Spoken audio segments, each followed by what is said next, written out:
I'm saying something we might need to know. I'm not so sure about this. I want to check on volume two. I had my volume down, but I just want to check. Can everybody hear me okay? Yep. Okay. All right, Carrie, thank you. Thank you. Good to see you. And thank Carrie always for getting us on early when nobody else wants to be on Zoom just yet. Okay, so here we are with 10. 7:05. I'm gonna go ahead and go. Why? Well, it's summertime. In summertime, schedules change dramatically. We're no longer in schedules. Some of us go on vacations. We have families start to come. I was away. Others are away as well. And so we're by 7:05, we're just going to always get started. So that's number one. So know that people are going to get the recording. We're all in this still together, and we need each other in a completely compelling and maybe desperate way. Because without my talking this through a little bit, I don't know if the actions I could have taken or would have taken left to my own device, and the example I will use would have been as skillful. The energy was there. The compelling need to act was there. I was very clear about it. This is what we're going to be talking about in the wind horse warrior um, path. Now, you notice up until now, Trungpa does not talk about actions. He's talking about fertilizing the inner soil, isn't he? He's talking about making contact with our own goodness as a beginning, remembering that. We've done that now by placing our hand on our own heart. We're all doing a very bad job of that generally. Just so you know, we're all in this together. We can tell the truth about it. We're not doing it that well. Why? We're distracted, aren't we? We're caught up. We're busy. We're looking the other way. We don't feel worthy. We go, oh, then it appears somebody's going to ask me if something's wrong or what am I doing or am I having a heart attack? I don't know what everybody's fears are. There are many. And we plain old forget, right? Number one, it's not because we don't like the practice. It's not because we don't think the practice would be beneficial. I don't think anybody's doubting the practice, folks. I think we're just going, oh, yeah, uh, that would have been a minute when I could have, but we call that reflective awareness. And it does matter. Even when I miss the boat on the exact moment, right? We're going to do that a lot, especially on this warrior's training path. But that we, in fact, can even recollect it is good news. So I want to stop there. Good news. If you even went, ooh, that would have been one. Ooh, that would have been another one of those. There it was. There it went. Yeah, Libby says, I do that a lot. I missed another one. Good news. That is the path. We do not want to mistake it as the failure. We want to mistake it as the growing energies. That's the growing energy that you can now see a moment in life without just going, well, that's dumb or that's stupid. Going, woo, there was an opportunity. Hey, that was a moment. I could have reached out to them. I could have reached out to me. I could have paused for a moment. I could have acted, even like there would have been a thing. Now I'm thinking about it. Here's an action I could take. Um, I think I did that a little bit with my brother in the situation I'll offer. Um, there might have been a way to do it while I was there. I didn't quite see it. I had other people. There was a lot of distractions for my brother um, in the week. I think he was in a high level of distress. I can't say it wasn't there. I will only say I didn't see a clean, clear, and compelling. This energy that says, "Go now. This is it.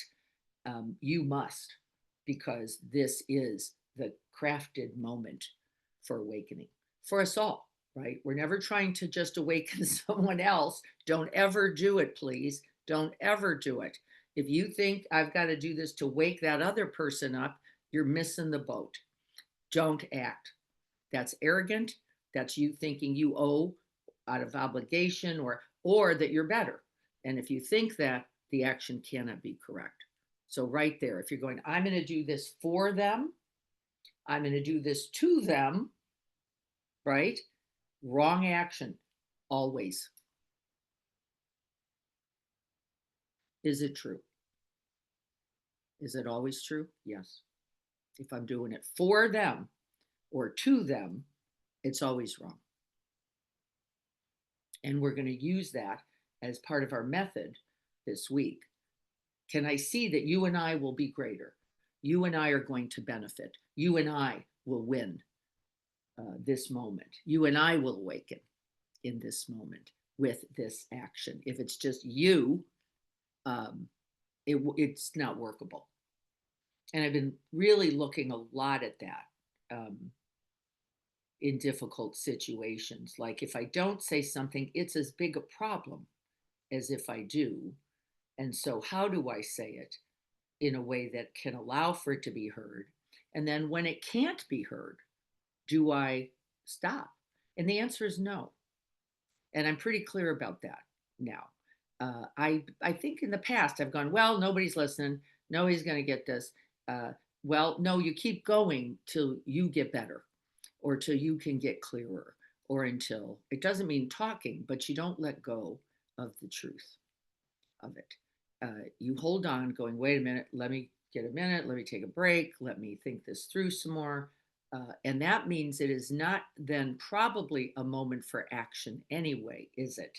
If I'm going, ooh, I don't know, this doesn't feel like right timing. I almost stood up in the middle of a restaurant and said something to my brother, and I thought, this is probably not going to work out. It's probably not going to work out. Now, it's true. Didn't change the truth. What was happening was not okay. It did not change that one else. But I was going to do that to him. Right? So it was wrong. I was going to go, I'm getting up, I'm going that way, or you're going that way, but we're not doing this together. And it wasn't for us both. And so it would have failed, wouldn't it? Can you see that? It would have been a failure. Not the heart of it. It wasn't the heart of it. It was, this is not tolerable. This is not right. I need to do something now. Well, not really. It wasn't true. I didn't need to do it now. I did need to recognize it though. There is a thing at play. It isn't good. Am I going to fix it right this second? Is that my job? No. Actually, it was not my job. That I can see it and go, wait a minute. How can I then hold he and I together in this in a way that he can feel that too?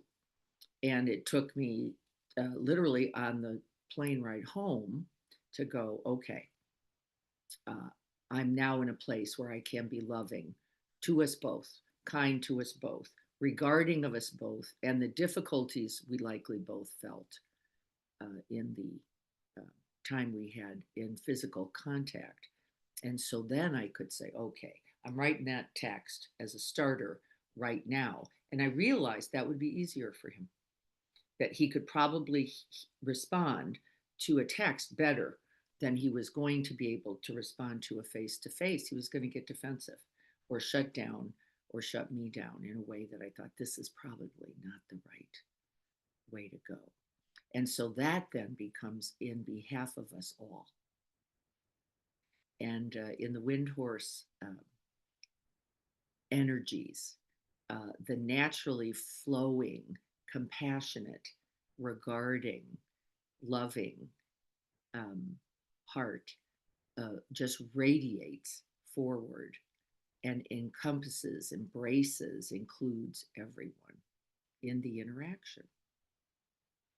Then you know, act from there. Then you know, act from there. And do not hesitate, says Trungpa. Do not hesitate. If you know, in regard for me and in regard for you, equally now, and that takes us practice. I will now speak, act, hesitate. Maybe the action is to go, I'm not going to do it yet because I can tell I'm going to be one sided in this interaction. That energy is always, I don't know what's the word, something like cattywampus, right? It's a little off. it's a little, and then somebody is in a perpetrator or a victim or a position. When we speak for, with, each, from each, to each, the interactions then uh, go for it, right? Go for it. And before then, be a little cautious, not hesitant. That's not what I mean. And not passive. I certainly don't mean that either.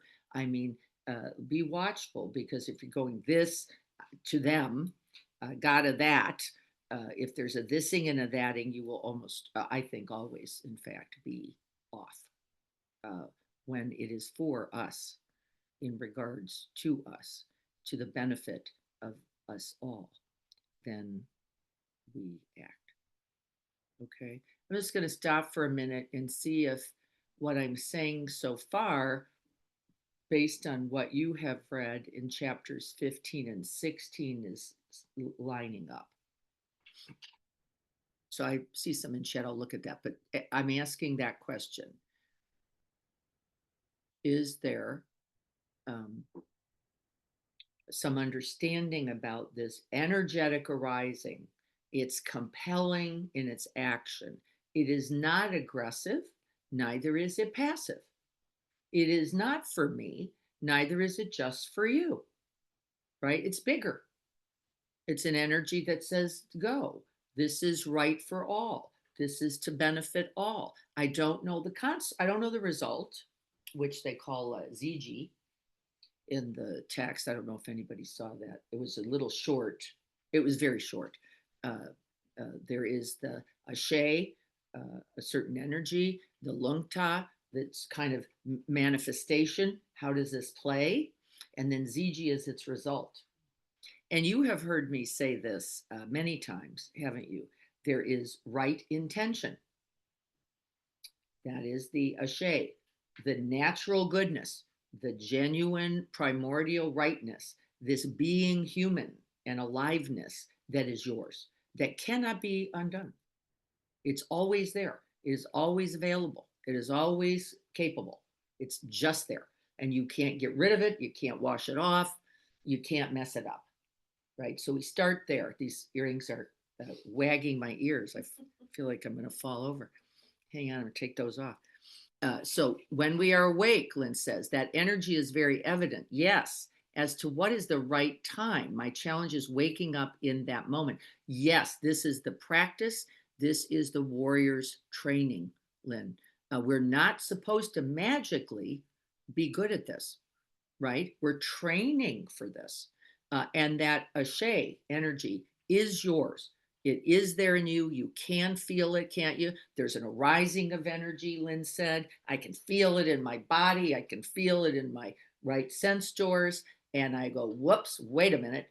How do I use this without becoming me and them, this or that, you and I, right? How do we do this? And Trungpa would say also, hesitate in the training till you're sure you've got arms big enough, vision big enough, right? Your vision has to be that great Eastern sun vision. You got to shine the light everywhere first before we act.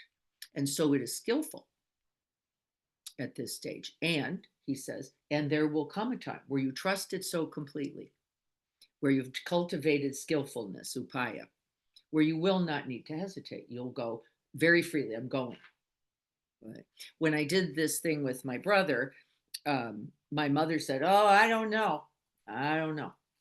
I don't know if it's a good idea to say anything about this. And I said, how can I not say it? It is so in evidence, and it is so painful. I could feel my brother's pain so clearly in practically, well, I think I'm going to say almost in every interaction.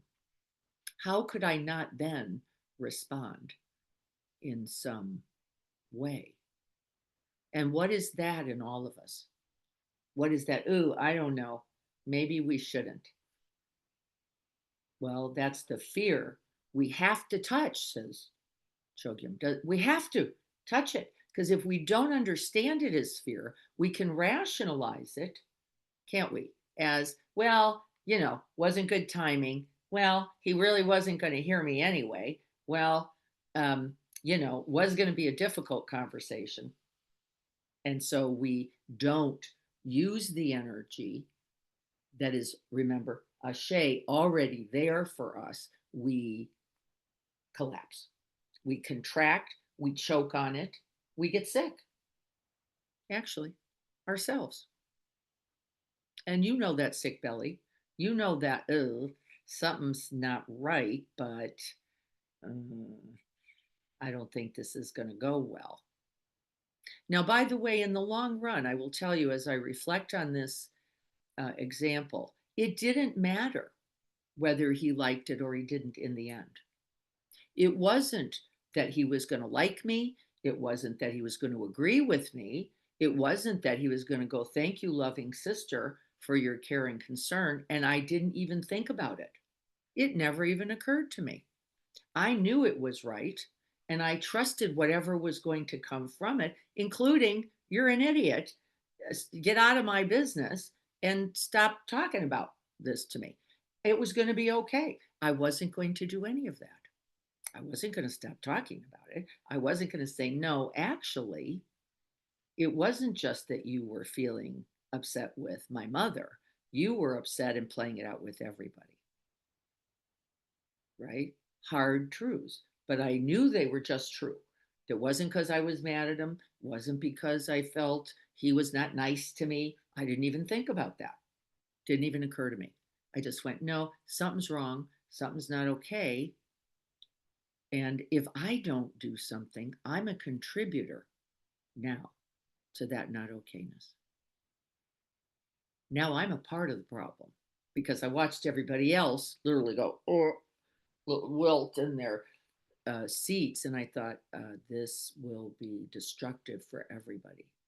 And then he's going to finally, one day, a bad thing will happen called, we're getting divorced now, or you're not living here anymore, or something that I thought, if I don't do something now, I am a part of it. I will play this out, and it will be an illness that I am now a part of the disease. And I want you to think about that, because you are, aren't you? You are now a part of the disease. When you go, I will just hope it works out. I will pray, forget it. It doesn't mean you don't pray. It means don't rely on that alone as sufficient. It will never be.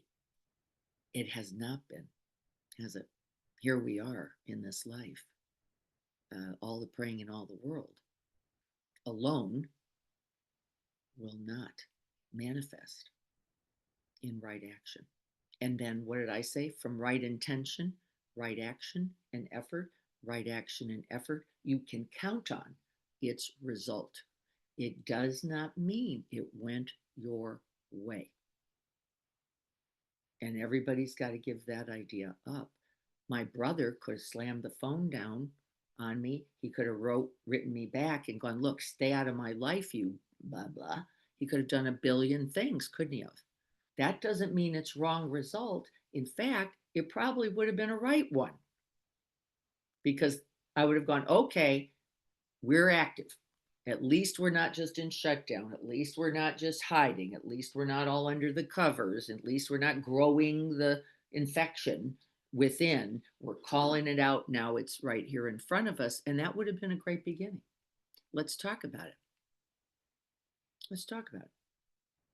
That would have worked.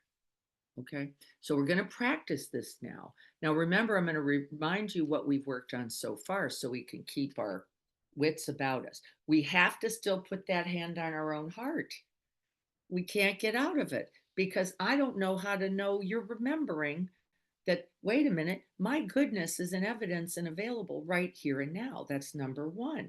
The second one is some kind of extension of that heart to include the other. I just said a possible hand. We talked about a physical touch. We could use our eyes. I'm making real contact with you. I could say, hey, let's talk about this, right? These are all extensions, aren't they?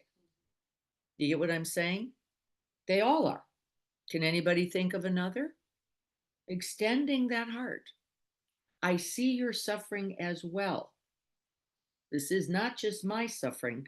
It's not just my pain. I see it in you also, right? Me and you in this. And so there's infinite ways to do it. I just suggested a hand as a kind of concrete practice. It's not always practical or workable. It was an example, but we have to extend it. Now that's extend the view first, not the action. Action's not yet. This is not, the energy's there. I see the situation. I'm going, wait a minute. It's painful to me. I am understanding I'm capable of responding to this. Now, how do I open to you? I'm going to hold you, at least in my heart, at the minimum, as someone who is also in suffering. Because if I'm in suffering, I know for sure, so are you. I know for sure. I don't have to ever question that. Is there anybody here who questions that? If I'm in suffering, so are you. I don't care how good it looks. I don't care how many billionaires there are. It's not possible. And we keep going, but look, it's working out for them. No, it isn't. No, it isn't. It looks good though. But we've bought into that for too long, right? So I have to know they're in suffering also. And from that, how do I then think, speak, and act? And there is no one way now. And in fact, in certain teachings in the Dzogchen, it says there's nothing you could do wrong. You couldn't get it wrong. It wouldn't matter what you did. If I'm holding me and you in this moment, whatever I did from the truth of that, the knowing truth, not the idea truth, not the same, but the knowing. If I don't do this, I am part of the disease. I am part of the illness. I am part of the infection of this. Then you will make contact with that lungta and like whatever I did. I'll tell you another story and then we'll set.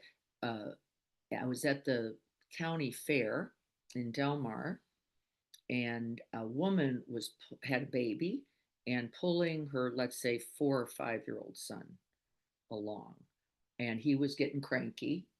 Fairs are tough. There's a lot of stimulation with I'm not getting any of this, and this family was clearly not did not have resource to do much there.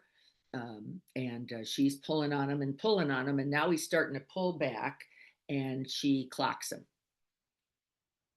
She just hauls back and kind of close fisted clocks this kid. And I go, blah, okay. And he gets stunned, of course. He doesn't do anything anymore. He's just, like that. And I thought, uh-oh. And everybody saw this. This was out in the open. Everybody keeps walking, right? And I go, wait a minute. We better not do that. And so I walk up to her and I say, hey, how about if I give you money for a drink and I sit with him for a little while? And she goes, well, he needs to go to the bathroom. I said, well, how about this? I'll take him in there. You get the drink, take the baby. I'm going to, right? You do, I'm going to do my thing. And that's all we did. That's all we did. That was it. And she came back and she sat down, said, I'm having a hard time. I said, it's obvious you are. And, is there anything we can do? I gave her a couple numbers, right? There's some services or supports here, but that's all,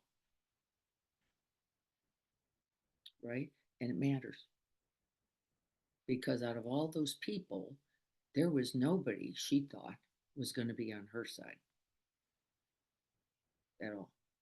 And that exhaustion, that depletion, that aloneness is a part of the disease, isn't it? Now, of course, I will tell you the end of the story is that my social worker friends went, you should have reported that. They did.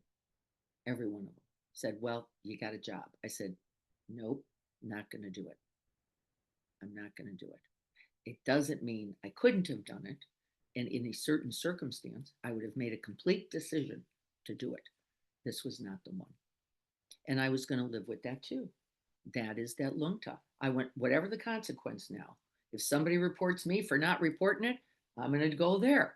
That's okay. If somebody goes, you shouldn't have bought her a drink, you should have taken, I would have got, right? That's the confidence that Trungpa is talking. He says there is complete confidence in the action. It doesn't mean it's perfect, does it? We do this to ourselves, don't we? We go, well, it had to be everything. I had to get it all done.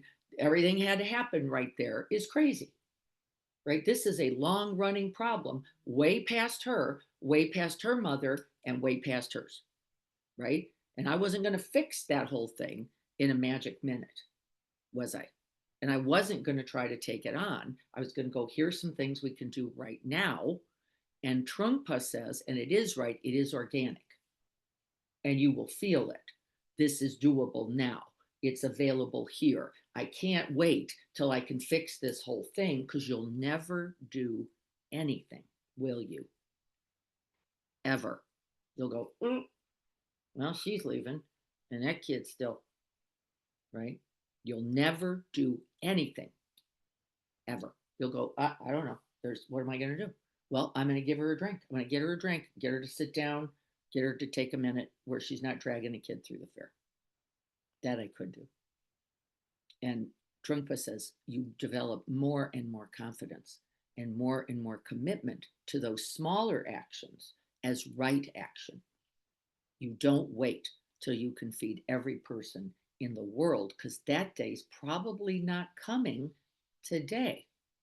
And then we go, what am I going to do? And we back up, don't we? All of us. You save the one dog, you get him to the one house, that's it. And you go, yay. Yay for me, yay for us. Okay, everybody get this? And yeah, go ahead, Lynn. Just like for me, it's knowing, like, I feel like I can, when I see the situation and I have this willingness to act, where I go next is to judgment. And then it's hard to know, oh, I can just give this woman a drink and sit with the child while she goes and takes a break. Like, I have a hard time identifying right action. And Yes, luckily, I don't. So then I hold back because I'm like, me nagging on this woman isn't going to do her any good. that's right. At And least I that's know that skillful. much. No, that's skillful. That's a part of the practice path. We're in the mid phase, right? We're mid shore. We're not bodhisattvas yet. We're on the path. We're going, wait a minute. If I'm seeing her as other, it is better not to act. Yeah. Okay. That's good. Isn't Good. Yeah. better to wish her well and shut up. Truthfully, I really mean this. Better to wish her well. Go, okay, I remember some moments that were tough. I can feel for you in this. I'm going to send you off as you walk by. That's still not passive. That's still a part of the bodhisattva path. It's just the vision part. We haven't yet been able, because it takes practice and confidence, says Chogyam. We have to cultivate a kind of confidence and trust in ourselves, in our own hearts, in our capacities, then, for small actions having meaningful impact. And that's why I want us practicing in the political realm. We're just writing a postcard, sticking a stamp on the thing, right? It matters. Yes, it does. We're going to go show up on June 14th. It matters. We're going to give the $20 we've got to the San Diego Food Bank. It matters. We're going to make one meal or one dessert or bring a couple Gatorades to fill a belly, and it matters. And the minute we buy into the other story, I just read a thing in the Christian from a Christian minister who said, the devil's got you. And I thought, oh, that's fabulous. The devil's got you. The minute you go, nah, won't matter. It's not that much. The devil's got you. I loved that. I was like, oh my God, this is so, is it right? The devil's got you. Now, what's really got you is fear. But isn't that what the devil is? Really? Isn't that what makes us small? Isn't that the only thing that makes us small? Is then fear, because there's no aggression, there's no hatred, there's no greed without it. The devil's got you, right? And I love that line. I'm going to be saying it to myself. The devil's got me because I just think my brother's a dope. I forgot. I forgot that in my pain, I have been a dope too. Then I remembered a lot of moments, a lot of moments. But then I could act decisively. Say, nope, I'm going to do this, and you're going to do this. I called my whole family, you're going to do this. I didn't even go, would you like to call him? No, I said, you are going to call him. You're going to call him. So are you. You're going to call him, talk about this. You're going to call him, talk about that. You're going to call him. You're going to call him. We're calling this guy every week. That's those drinks, isn't it? That's just a drink for a minute. Did we fix the whole thing? No. And guess what? We're all different. We each have something else to offer him. Libby's going to talk about going to the Humane Society, maybe volunteering there. Well, that's perfect. That's Libby. That's the perfect thing. My husband talked about marriage and how you have to take care of that and yourself. Well, that was perfect. That's what he could offer. And I said, are you depressed? Do you need medication? Because if that's the case, let's try to figure that out.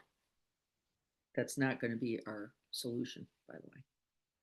All right, Greg, you have anything to say here? And then we're going to practice. But I was just thinking about what Lynn was saying, and being sort of frozen there in the moment because you're trying to figure out what's the right thing, and because I know that, and it's not, I think it's not acting out with the anger, with all of this, the fear and all the other stuff that's going in there, but acting with openness to the situation, knowing that you're not trying to, you don't want to cause any harm yourself, but seeing the harm. I mean, there's Right. potential harm there that's going on, so you That's want right. to take action.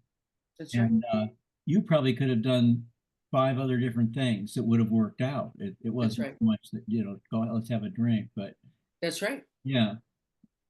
And it would have all been right. And it all would have been right because you're not acting from the anger, from That's the, right. right. And hesitating when we know we are pained, when we know we are angry, when we know we are reactive, is a part of the path. That's a skillful action, isn't it? It's lovely. But I'm talking about something else, not just reactivity. I'm talking about the lack of trust in our own goodness, in our own good action. And yes, hesitate. If you're going to slap that woman, don't do it. Now, by the way, there might be a moment. There might be a moment where the slap is appropriate. By the way, it would not come from anger. Wouldn't. Might be a slap still, might be a bonk on the head, as they say. And we talk about this endlessly, but it's not from aggression. It's from, I need to stop this right now before something worse happens. Could I have done that? Yes, I could have. Would I have taken whatever actions came out of that? Yes, I would have. And I would have taken them. I would have taken them. And that confidence comes from the practice. It doesn't come from the ideas. See, it's not enough, is it? Ideas, ideas, ideas all day. Not going to help you. You're going to have to go, not this one, not stepping in yet, because I didn't, because I was just calling him a dope. He's a dope. He's going to hurt himself. I was actually terrified for him, is the truth. My own fear. You're going to blow this. You're going to blow a marriage. You're going to blow your relationships. You're going to blow your life up if you keep playing this. I was terrified. And then I went, wait a minute, wait a minute. I'm a part of the problem so far, because now I'm just joining him in fear. I'm just joining him in the collapse. What can I do? And again, I think they're smaller often than we know. I don't think they're these big, grand gestures. I think sometimes it's, I'm going to write you a text And I'm going to go, look, I'm worried about you. I love you. I'm your sister. We got to do something. We got to do something. We can't do nothing here. And guess what he wrote back? You're right. You're right. That's true. I'm just missing the people I'm missing who are gone. I feel alone right now. I'm not connecting in a way that's holds me up. Sure. Okay. Well, let's start here. Let's start connecting with the people who love you. And we're going to connect to you. We're not even going to wait for you to connect with us. And it will matter. And I am certain. It sounds like there is a necessity to see yourself in the other Yes. when you are going to act. You Yeah. have to No. see yourself in the other. You have to, Libby says, you have to be able to see yourself in the other to act skillfully. Otherwise, it's a 2 or 4 situation. I'm acting to you, I'm acting for you, but I am not you. And when I remembered that my own pain has led to unskillful action, I said, okay, we're going to do something. I still didn't quite know what the something would be, but I knew it was coming from the right place. And I had confidence in that because it doesn't feel the same. It feels energizing. It is bigger. It is more. You are compelled to do it. And you don't run the other way by going, well, it's his marriage. What am I going to do? Well, he doesn't like them. What am I going to say? You go, well, no, wait a minute. We can't let that play because I know the destructive nature of this, just like you do. Don't. Okay. I wanted to take time with this because these 2 chapters can just look like a bunch of weird words without much real meaning. They're very important, in fact. But right when he talks about wind horse, that wind horse energy, everybody goes, I don't know. I don't feel like a horse. I don't feel the wind. I don't know what we're doing. It's simply this energy. And if you do know it, and I want you to make contact with it this week, but we'll talk more about that after we practice. Okay. Turn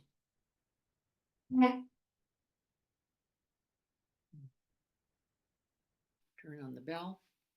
So we're just sitting for a moment, just anchor yourselves. Now there's an energy already alive in you. We're not making an energy, it's already here.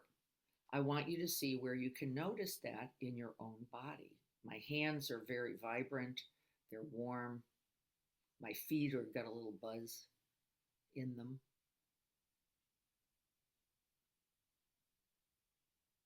My heart rate is a little elevated. My breath is not short or shallow. I'm not in fear.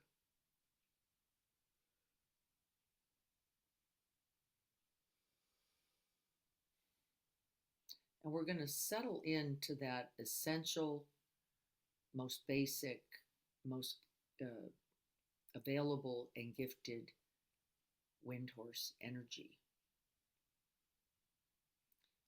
This essential energy of not only being alive, that's the first one, that's a certain level of energy, not only being gifted this precious human life, that energy we can actually recognize. This counts 2.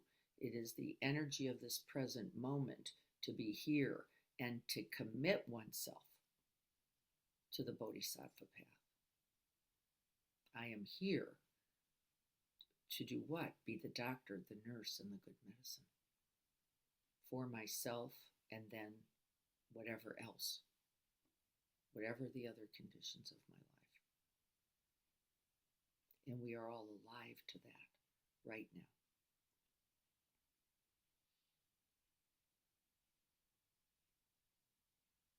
And so we ignite it, we make contact with it, we remember it, and then we commit ourselves to offering it not only to our good, not only to our well-being, but to the well-being of all beings. And then we strike the bell. Just this moment.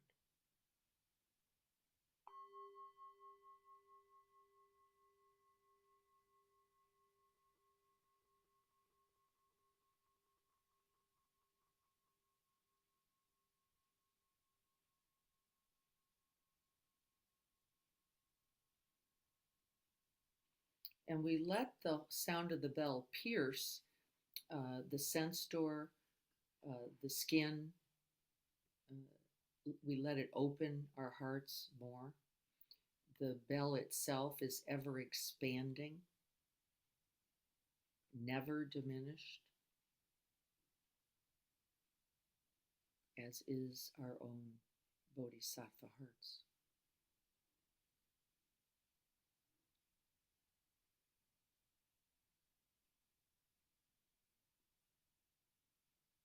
So, with each breath, we create space and room. We make physical and mental contact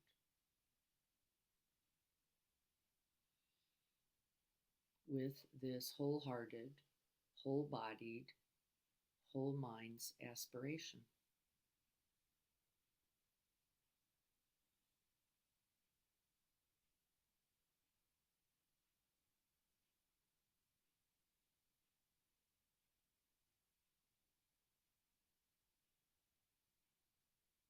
And then we place our own hands, the palm and the fingers of our own hands, on our own hearts.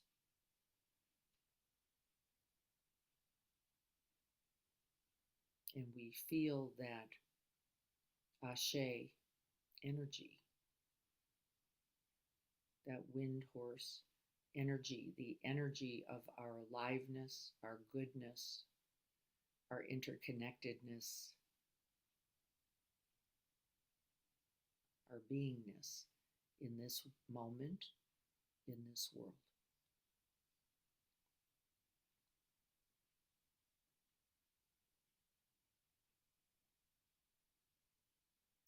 Consciousness, goodness, love lived right now through you. One breath at a time.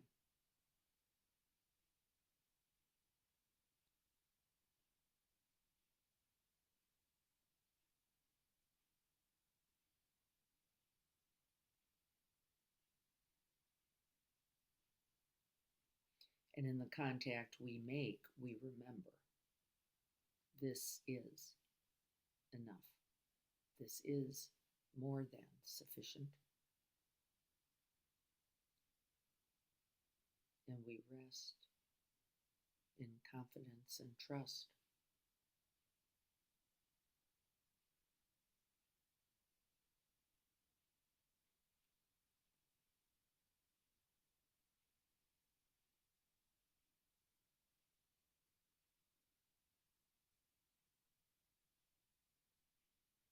This is the Bodhisattva path.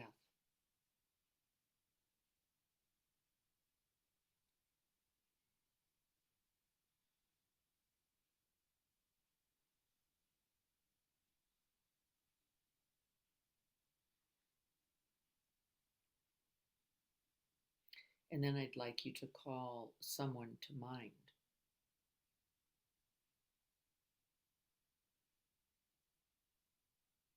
In this case, I'm going to call my brother.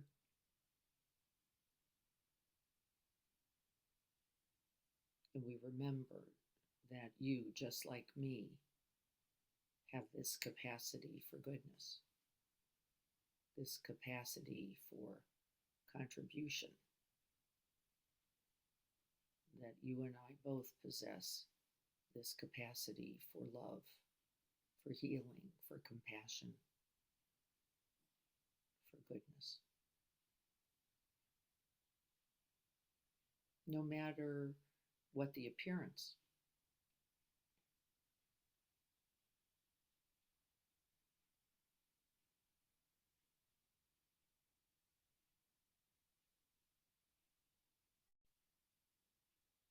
And we extend that vision, that great eastern sun vision, like a vast open sky, like a warm embrace, like a crucible of goodness. We hold the other in our own hearts.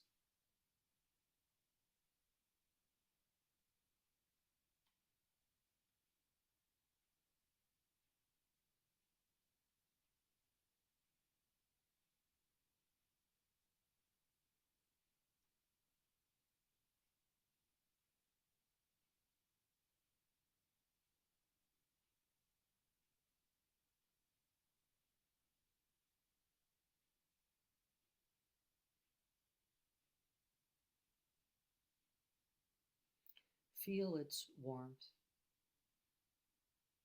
Relax in its wave, its ocean essence.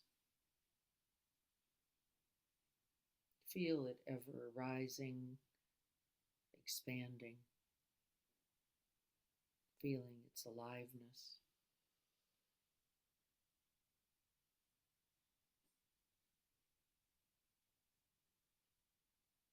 The very fact that you called this to heart mind matters.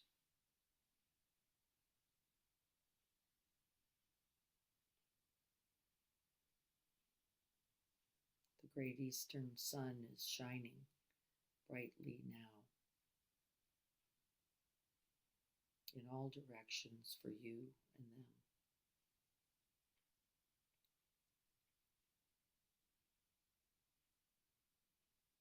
In this precious human life. And then I want you to think, what action can I take from this great radiant sun's energy, this Ashe, this wind horse energy? What can I do? How can I live this?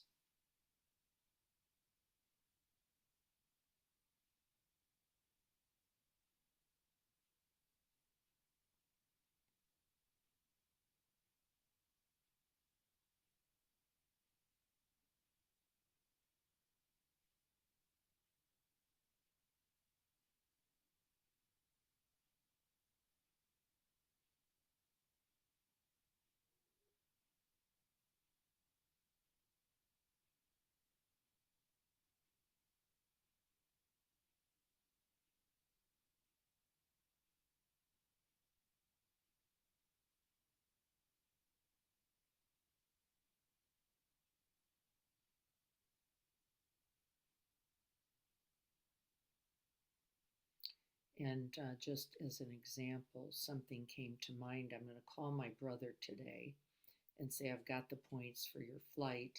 I want you to pick a date where you come out and just get loved by us.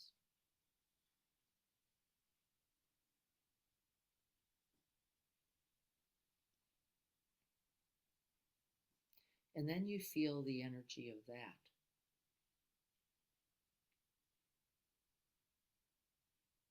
And you let that action then become a part of the energy, a part of the continuation, a part of the ever expanding goodness.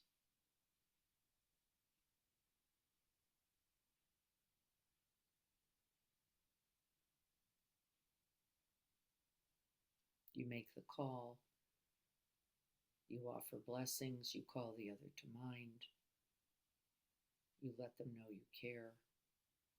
There's no one right action.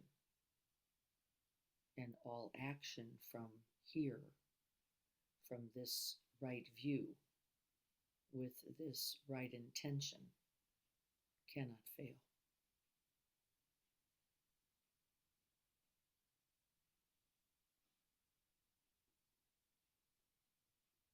And we feel the truth of that.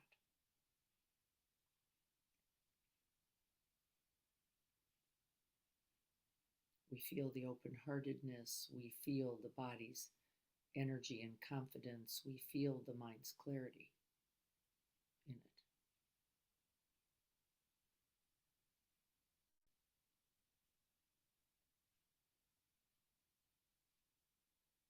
There is no what if question.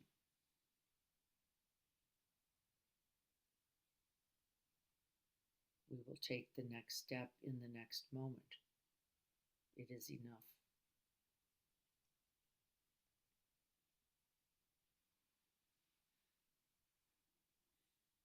And then we rest in that goodness.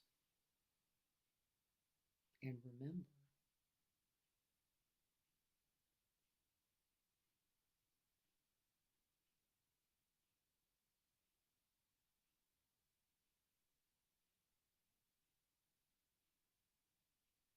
then we have confidence in the Ziji The ZG is Tibetan for right result.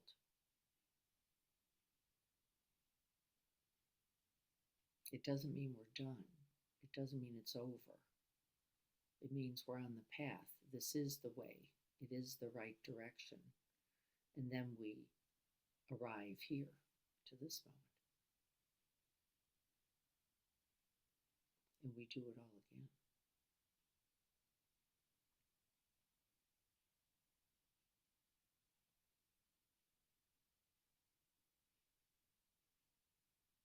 And in this, we are never depleted because we don't take on more than the moment requires.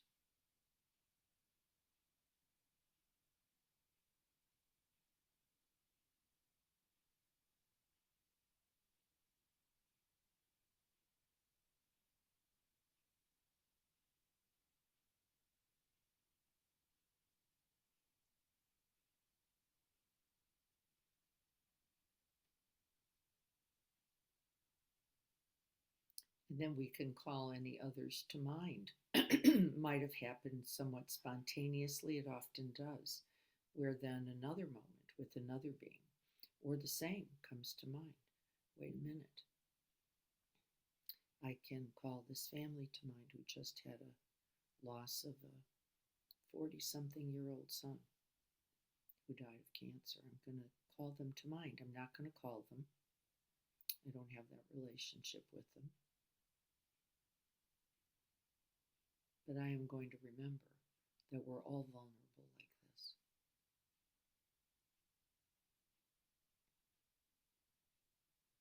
And I can truly feel for them and take some of their pain as my own, because it is.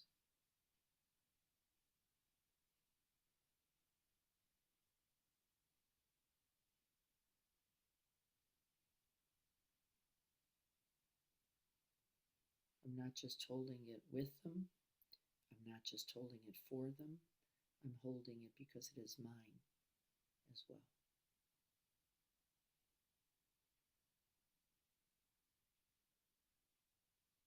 And simply breathing it in and breathing it out in the simple practice of Tonglen, for example, is a great, great offering.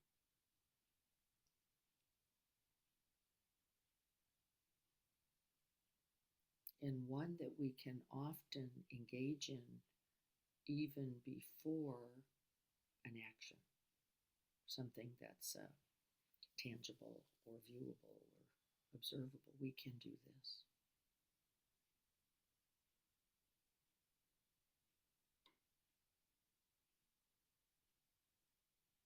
Breathing in their grief and sending out relief. Remembering how much they loved their son.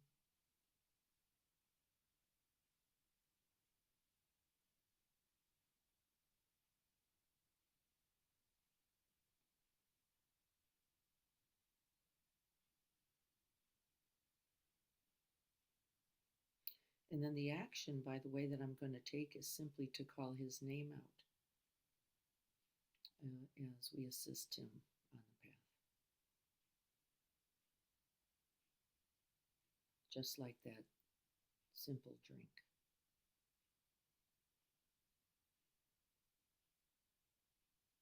Calling someone's name, recollecting their wish for happiness and ease.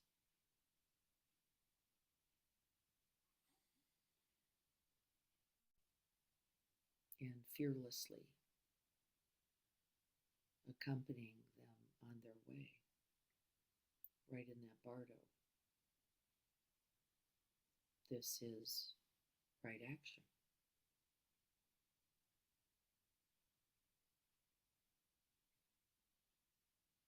It is enough.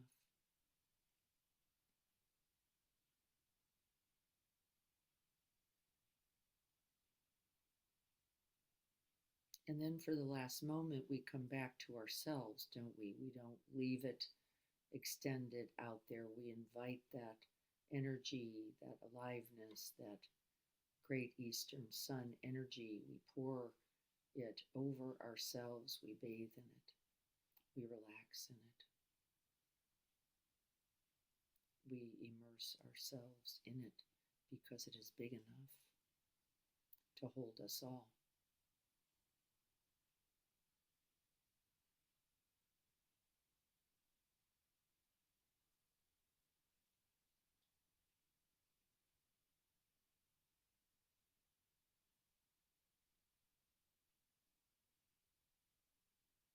May we all be happy.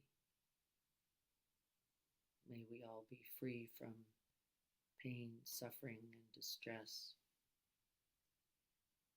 May we remember our goodness and the infinite blessings we have been accorded. May we offer them when appropriate.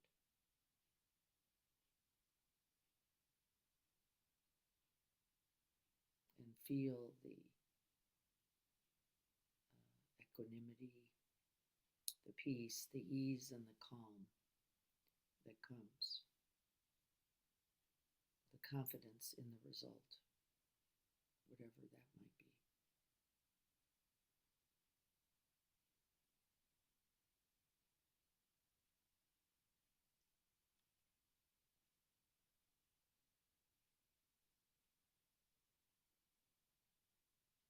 And may our practice today contribute.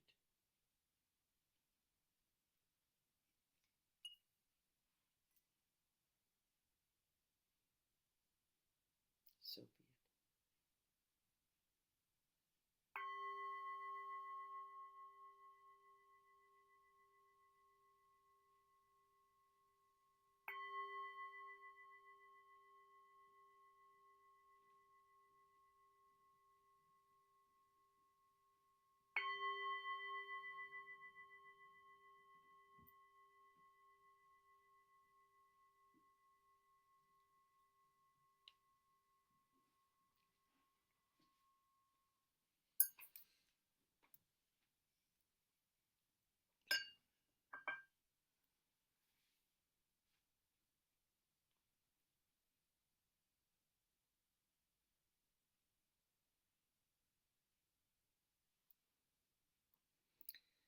Any questions about that practice? Erman, good morning. Good morning, I see you. Any questions about that practice? Didn't take forever, did it? Right? So we can't use time. We can't use busy. We can't use because I don't have what it takes. We can't use, I don't know, it's not going to matter as our excuse. Those are all just actions. I don't mean this. They're all ideas that come out of fear. This deficiency. None of it's going to matter. It's not going to be enough. It doesn't count. It's all fear in us. And it will kill, unfortunately, for the moment, the love, that the care, the capacity in you that is actually there. So we're not going to let it win out. Right? Just recognizing it is often a beautiful beginning, as we know, and feeling for ourselves. Right? It's a part of our practice. Anything to say before we move to the Kindle version? We're going to do that pretty quick. Those aren't long chapters. Okay, let's go to the Kindle version then. Here we go, Kindle. So remember, we're talking about some new words, and we're not going to make too much of them. There's just language, right? And we already know that Trungpa's language is somewhat limited by both the time in which he was in, the fact that English was a second language, and he is using sometimes metaphors from the Tibetan tradition that don't have necessarily the same meaning for us. So that's why we're talking about it in a way that we try to relate to it in the present moment. But this says, riding the energy of wind horse, part 3. These are the actionable process. And it says here, horses represent the wild dreams that human beings would like to capture. The desire to capture any wild animal or to capture the wind, a cloud, or the sky. All those are represented by the image of the horse. Remember, this is in the Tibetan tradition. It is, in fact, a representation of energy, as long as we keep that in mind. It's not a thing. We're not trying to be horse-like. We're trying to really, that freedom, that movement, that action, the horse being itself, that energy is what he is really talking about. If you would like to ride on mountains or dance with waterfalls, all of that is incorporated in the symbolism of the horse. See, it's not, you don't want to get fixated on an image. The sky, for me, always holds that. The sound of the bell always holds that for me. And my contact, there's an energy in me that I can feel that comes right from my heart space. And it is not fear. It's just, I am capable of this. And I know it. It's a knowing. And it's not arrogant. It doesn't come from I'm better at all. It comes from I am you and you are me. And so we are going to work this out together, just so we're clear about that. It does not come from spiritual arrogance. It's the opposite. And then unconditional confidence is the name of chapter 15. Well, we've already talked about it, but I'll hit a few points. The point is not to convert anyone else to our view. Hello, folks. That's not our job. Our job is to be the bodhisattva and to, from that beingness, invite others into that goodness. Not to convince them, not to go, but you need to, but, right, as it relates to a path. As it relates to a path. You might say you need to stop this because this is going to get you hurt. And I know about this because I've done the same thing, but that's not what we mean. It means it's not your job to go, if you could only, believe this, if you could only pray like this, if you could only have bodhisattva tattooed on your foot, then it would all work out better. Not so. Attitudes about ourselves are very important. We cannot ignore the slightest tendency to feel inadequate, he says. We cannot avoid it, to feel inadequate or fundamentally distrustful of ourselves and our own capacities. We have to just keep remembering, I have already been gifted this. It is already mine. I can't wash it off. I can't get rid of it. Otherwise, without the nature of goodness, in that remembering, the human race wouldn't be here at all. We would have destroyed ourselves a long time ago. This gives me great ease that I remember we got here through a lot of difficulty, through a lot of pain, through disease, through wars, through here we are. And so there is something in us that is greater, isn't there? We have made it through everything and some really tough stuff, including this. And we're going to make it through this also. This is basically what we call the Great Eastern Sun's view, the holding of not only me and you, but all humans throughout all time. We've gotten here. It matters. There's nothing glamorous about it, he writes. There's a spark that exists within us that allows us to feel healthy together and good. Can you feel that aliveness, that energy for life in you? That's important. What are we going to do with this sense of friendliness to ourselves? How does it affect us and others? When we have a feeling that life is worthwhile and we are worthwhile, from that, a sense of softness, I would say connectedness or gentleness begins to develop. He means open-heartedness. He does not mean passivity. Just don't get confused by that language. That there is an opening in us that begins to develop and an ease from it. I can take these actions because I know that they're coming from that Great Eastern Sun view. Remember, can't be wrong. Cannot fail.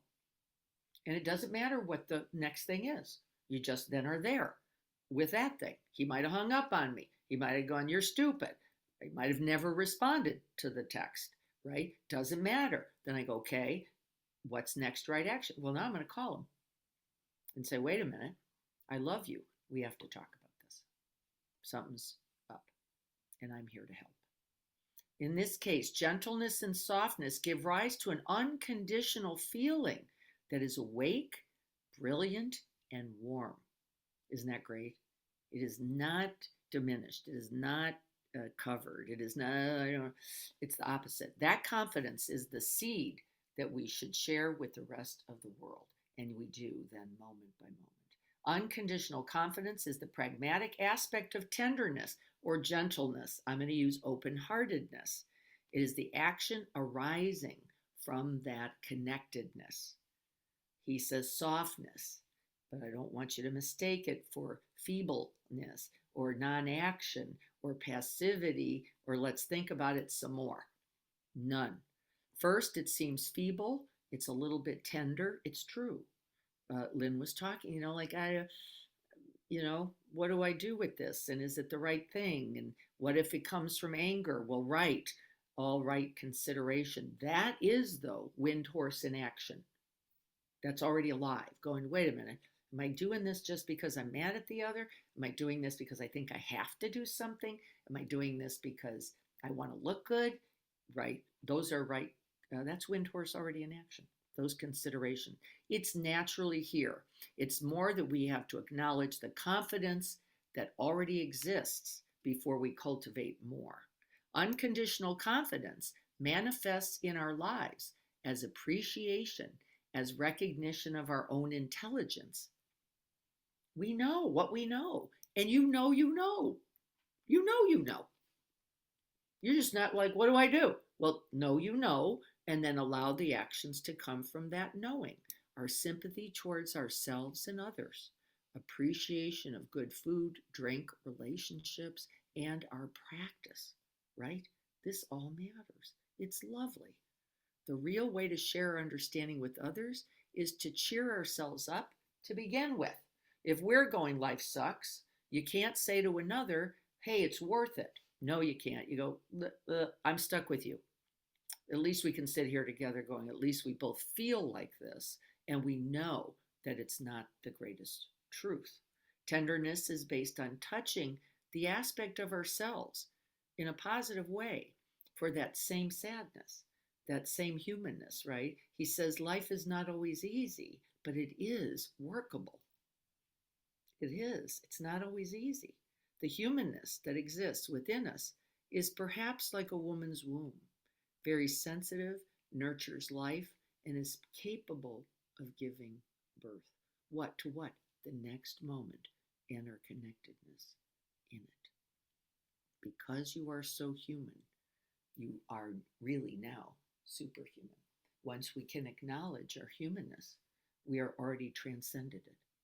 Isn't it funny? Once you go, that's it. This is a part of the human condition. You're holding something larger. Well, let me say that. Something larger is holding you. Isn't it? Something larger is holding you. Right there. And going, yep, this is a part of the human deal. It's hard. It's confusing. It can be scary. I don't know what to do. This is it. And something larger is right now holding you in it. Refusing to be a simple human being and trying to always be superhuman does not work, is what he's saying.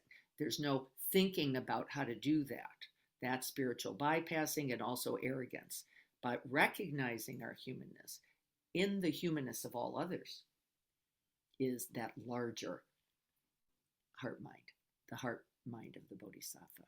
We often invent and substitute somebody else for ourselves, some mythical person who doesn't even exist. He says we want to see ourselves as something different, better, greater. This is not the path. This is not the path. You can't do it. You can, in recognizing our shared humanness, act in accord with the truth of that. And that is good news. And he says, he uses a word, indestructible. I love that. And then discovering Windhorse, we're only going to focus on a couple pieces here. It's all, I'm just going to use some words, all victorious, never wrong, always beneficial. Look at this. He says you can't mess it up. From that view, not possible. The whole of existence is already well constructed, and there's room for mishaps. No, there's no room for mishaps, is actually what he says. What I mean is, it's not a mishap. It's no longer a mishap. It is the right action from that right view. You can't go wrong. From right intention, I want to contribute something to the goodness, the benefit of all of us. From this moment, you can't mess it up. Movement or energy arises from that view and that goodness. It will naturally arise. You will not have to make it up. It will come for you. Must act, compelled to participate, not separate, not distinct, not other at all. So now what? Well, now you buy that woman a drink, you go, come on over, it's hot over here, let's sit over there. You get her a meal, you buy her, it doesn't matter. Or you put your arm around her and go, I know how hard it is. It's all good, right? The process of projection to fulfill his desire or to confirm his expectations. I don't know what he's saying here. When a person projects energy, he tries to use that process of projection to fulfill his desire or to confirm his expectations. This is what we, in our shadow, do. We're just trying to realize what we want, what we hope. It's self-serving, maybe is what he's saying, right? It's not really me and you. What do? That was those other social workers. Result oriented. Yeah, going, but you were supposed to this. They were only thinking about both their training and a certain result, which is this is bad and you have to act as if it is. That's your job. And I was like, that is not my job. My job is to remember we're all capable of this. And is that the best action? And yes, the answer is sometimes yes, too, right? Not in this case. I already understood that this was not a mother who typically hurt her child. It doesn't mean she hadn't hit him before either. And we talked a little bit about that. That produces a gap or a break. It allows us to connect with our own wholesomeness, our own goodness. We expand and extend ourselves fully to the situation. And from that, we receive natural feedback that then allows us to be skillful again, and then feedback, and then again. He talked about this constant feedback, right? Constant wave, organic connectedness. You can't get away from it. Life is communicating with you every single moment. How is it that you manage to think you're separate? It's an insanity. And he calls it that. Life is communicating in communion with you every single breath, from birth to death and probably beyond, as best I can tell. And yet we go, no, life has abandoned me. No, you have actually abandoned life. It cannot abandon you. It doesn't mean it went the way you most wanted, does it? Nope, didn't. In fact, most of the time I could say it's probably true. Genuine communication with others has to be a slow and organic process, which begins with ourselves. Doing what? Remembering our basic goodness, our interconnectedness, and that we, just like the other and the other just like us, knows this pain, knows this fear, knows this confusion, knows this being a dope, knows this. And until I could remember that I too have been a dope, I couldn't act. And I shouldn't have. Should I? Because then I'm acting against. You're the idiot. Now, by the way, I'm still calling him a dope, but that's not because I think that's just him. That's because I know it's all of us. Actually, I don't mean that in any way about just him. I'm talking about us all. The world that exists around the warrior or the bodhisattva is fully what it is. The questions of entertainment don't even arise. Who has time for that? If you're really in life, who has time for scrolling? Nobody. Now, that doesn't mean you don't look up recipes. That doesn't mean you're not inspired to read, important texts. This is not, it's not always an action. Sometimes those are beautiful, nurturing. Time in the garden, this is very important. Time on the earth, very important. What are you doing? What are you doing? Because you can't nurture yourself. And if you can't, those ways. And if you don't do that, you can't then be available to others because you won't have the energy for that, is what he says. Inquisitiveness comes from boredom, trying to occupy ourselves with something interesting. Or if you're afraid, you may employ inquisitiveness to help you find a safe haven to protect yourself from whatever threatens you. For the warrior, this curiosity arises spontaneously, and by the way, it moves you forward, doesn't it? Not back, doesn't it? That away. You're going into, to be a part of, into connection. What it doesn't do is go, blah, blah, blah. There's no energy. That's something else. We can know that as fear. It is always contractedness. I am delighted. It's self-affirmation. But in this case, there's a touch of pain. He's saying the reality that we are suffering is a part of this life. And we have to hold that too, don't we? Suffering is a part. It does occur in this life. And there is a path to its end. If you look at the sunrise, you see the beams of rays of light coming towards you. Can you remember this in every moment? Wind horse is a particular kind of magic that you discover when you connect with the principle of Ashe, or primordial confidence. The very goodness of me is clear by my birth, is clear by my aliveness, is clear by my presence. That is enough. I am here in this. That's it. The spark ignites the warrior from that understanding. And he says it's superhuman. Well, yes, actually, it doesn't mean your actions look superhuman. It comes from that larger place. Remember what I said? What is it that holds not only me, but me and you in this shared human condition is not either just me or you, is it? It's bigger. That's what he's saying by superhuman. That's what he actually means. Windhorse is tapping into the fundamental energy of Ashe. ZG is the product, the result, the action. It moves. It is, the horse moves. It's not just static, still, and disconnected. It is the engine. It says here, Ashe is the engine. Lungta is the gas that powers the car, and ZG is the speed that you achieve while traveling on the road. It is actionable, and it's good result. He also says here, and I thought I'd say this and then we're going to stop. All of this is part of what we call the warrior's meekness. Now, again, I would have never used that word. He did say words like gentleness, right? Softness, tenderness, open-heartedness, meekness, troubling, right? Because we think of that as deficiency.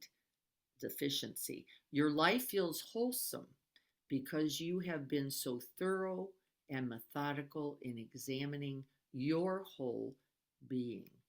It is not, there's not demand for the action, I think is what he would say. It is naturally arising.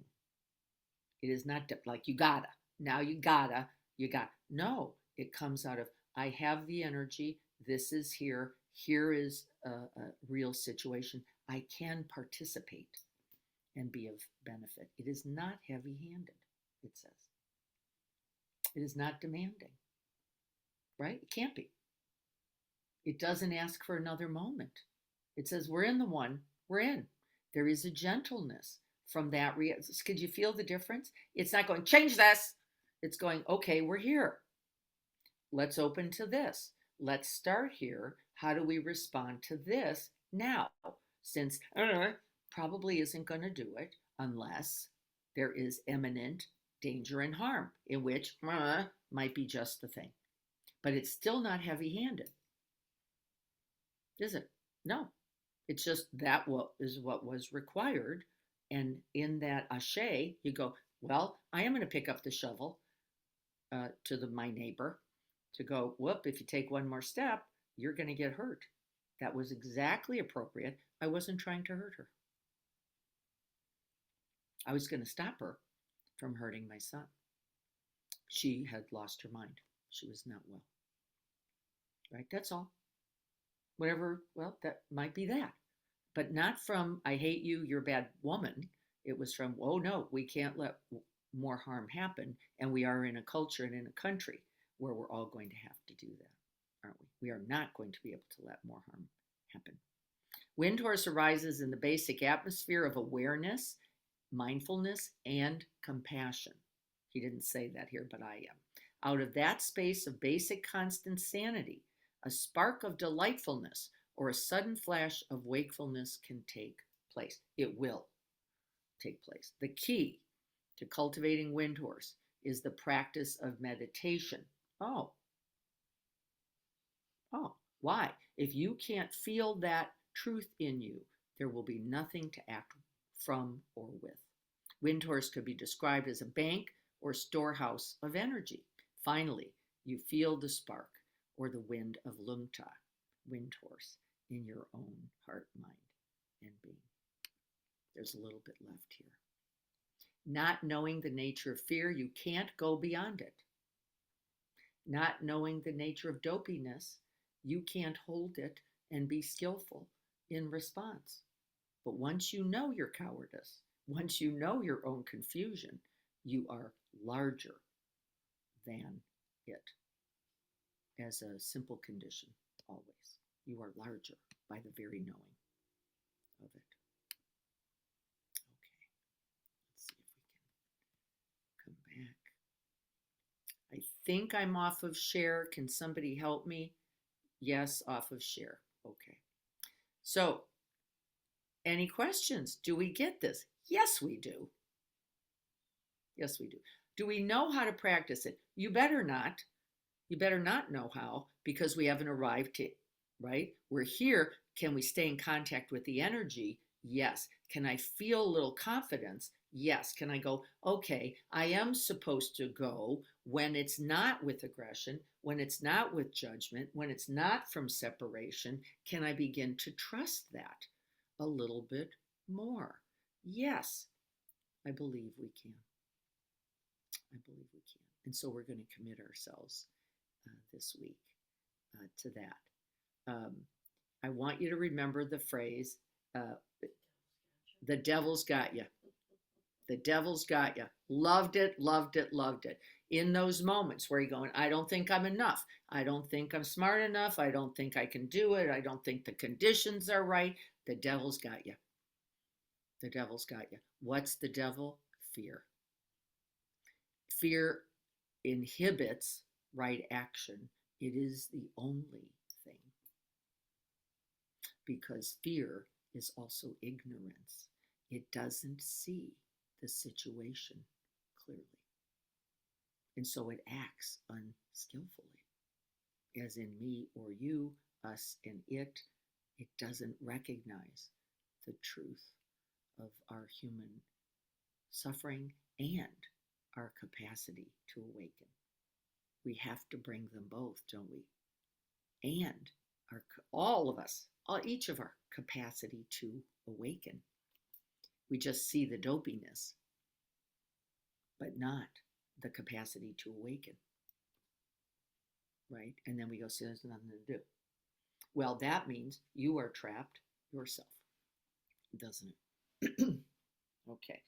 Any other thoughts or questions? I don't see anything in chat. These 2 chapters were a lot. Again, you read them and went, I don't know. I'm not sure what he's trying to say here. It's a lot about horses. I like them. I don't know what he's saying. I hope we understand better. There really is something in this. The metaphor probably not so applicable other than our imaginings, that freedom of that wild horse in itself, right? Just perfectly horse, nothing else to do or be. And I love that image. But that image then has to translate to who you are in that very same way. Send good thoughts to Dennis today. I will. I don't think I know what happened for Dennis. Maybe there's something going on with his health. Lynn writes, when we are awake, that energy is very evident as to what is the right time. That's an inquiry. My challenge is waking up in that moment. Yeah, we talked about that. And you're very wanting to wake up matters. That's Ashe energy. And going, I will trust what comes from that view. Once I'm awake, I will trust. Yes, I do know the pain of this, the sorrow of this, the confusion of this, and that will wake us up to the right action. If you're going, I want to do it just for them, hesitate. Hesitate. That means you are not yet in the light of the great eastern sun. We've got an us and them, and that will be confusing because then we are deficient. There's nothing now to do that is sufficient once we have separated ourselves like this. Okay, let's do the Bodhisattva prayer, and off we go. Thursday is Greg. We will be in the garden on this Saturday. I'm very excited. I'm hoping for a nice day and looking forward to seeing all of you then 7:30 Saturday. And then finding the breath, settling.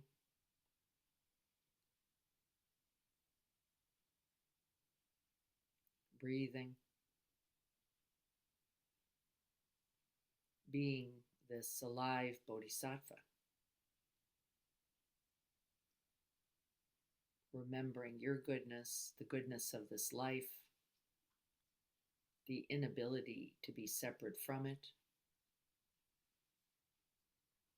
And then we recollect, and then I will think, speak, and act through the whole of this day and the rest of my days here from this knowing. May I be a guard who needs protection, a guide for those on the path, a boat, a raft, a bridge, for those who wish to cross the flood. May I be a lamp in the darkness, a resting place for the weary, a healing medicine for all who are sick, a vase of plenty, a tree of miracles. And for the boundless multitudes of living beings, may I bring sustenance and awakening, enduring like the earth and the sky, until all beings are freed from sorrow and all are awakened. May we all be well. May all beings be well. May there be peace in this day and in this life. So be it.